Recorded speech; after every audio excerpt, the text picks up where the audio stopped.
kembalinya pemilu pada zaman Orde Baru. Mari throwback kejadian sebelum Orde Baru. PKI yang kala itu dekat dengan kekuasaan, dituduh jadi dalang pembunuhan 7 jenderal tinggi. Namun ironisnya, Soekarno sendiri tak luput dari tuduhan sebagai penanggung jawab kudeta terhadap pemerintahan resmi yang dipimpinnya. Dalam situasi yang sudah di luar kendali, Soekarno gagal menyelesaikan konflik politik tingkat tinggi ini. Namun 4 bulan lamanya, pemerintahan berjalan dalam kegentingan. Situasi politik dan keamanan dalam negeri kala itu kacau dan serba membingungkan. Opsi turun ke jalan dilakukan mahasiswa. Rasa ini kemudian dikenal sebagai demo Tritura atau 3 tuntutan rakyat. Tritura. Yang pertama, pembubaran Partai Komunis Indonesia yang terlibat HIFUP juga Bues atau reshuffle kahinan. Kedua, pembersihan kabinet Trikora yang terlibat dari unsur J30S. Dan yang ketiga, penurunan harga kebutuhan pokok dan perbaikan ekonomi rakyat. Peristiwa ini mengisyaratkan turunnya kekuasaan Soekarno dan naiknya Letnan Jenderal Soeharto sebagai pemimpin. Pada tahun 1967, Majelis Permusyawaratan Rakyat sementara memberikan mandat kepada Soeharto untuk bertindak sebagai presiden sementara.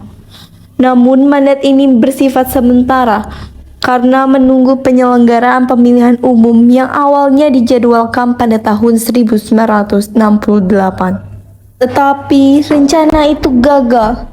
Ketidakstabilan politik yang terjadi setelah peristiwa 1965 menunda pemilihan umum hingga tahun 1971 karena pemerintahan baru Soeharto harus melakukan berbagai persiapan yang matang. Di dalam konferensi yang dihadiri oleh gubernur dari seluruh Indonesia, Soeharto menekankan pentingnya persiapan yang cermat untuk pemilihan, termasuk keamanan, regulasi hukum, dan perencanaan anggaran. Soeharto bekerja sama dengan badan legislatif termasuk Majelis Permusyawaratan Rakyat Sementara dan Dewan Perwakilan Rakyat gotong royong untuk menyusun undang-undang yang mengatur pemilihan dan struktur lembaga perwakilan. Proses ini melibatkan perubahan besar pada badan legislatif, terutama mengenai tokoh-tokoh yang terkait dengan gerakan G30S PKI. Pada tahun 1969, 2 undang-undang penting disahkan.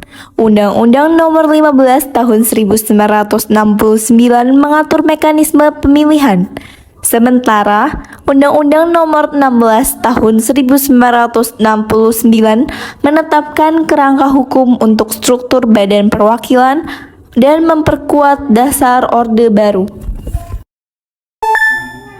Konsensus Nasional Orde Baru merupakan kesepakatan bersama yang bertujuan untuk membangun Indonesia yang lebih baik setelah mengalami masa Orde Lama yang penuh gejolak. Konsensus ini berlandaskan pada nilai-nilai Pancasila dan Undang-Undang Dasar 1945, serta bertujuan untuk mewujudkan kehidupan bernegara yang demokratis, adil, dan makmur. Konsensus nasional ini diharapkan menjadi landasan bagi pembangunan nasional dengan adanya stabilitas politik dan keamanan pemerintah dapat lebih fokus pada upaya untuk meningkatkan kesejahteraan rakyat, seperti pembangunan infrastruktur, peningkatan kualitas pendidikan, dan penyediaan layanan kesehatan. Selain itu, konsensus nasional juga diharapkan sebagai pembangunan ekonomi nasional. Untuk memastikan keberhasilan pemilihan, Komisi Pemilihan Umum atau yang disebut dengan LPU didirikan melalui Keputusan Presiden Nomor 3 Tahun 1970 yang dipimpin oleh Menteri Dalam Negeri. LPU diberi tugas untuk menjamin pemilihan yang bebas dan tertib. Selain itu, registrasi pemilih secara nasional dilakukan bersamaan dengan sensus penduduk 1971. Data ini menjadi dasar untuk menyusun daftar pemilih untuk pemilihan yang mendatang. Dengan perencanaan yang matang dan kekuasaan yang kuat, Orde Baru mempersiapkan diri untuk pemilihan umum tahun 1971, sebuah momen penting yang akan menetapkan stabilitas politik di Indonesia selama lebih dari 3 dekade. Ini adalah fajar era baru dalam politik Indonesia, di mana pemilihan menjadi instrumen kekuasaan yang menjaga stabilitas, tetapi juga menghadirkan tantangan yang signifikan bagi demokrasi negara.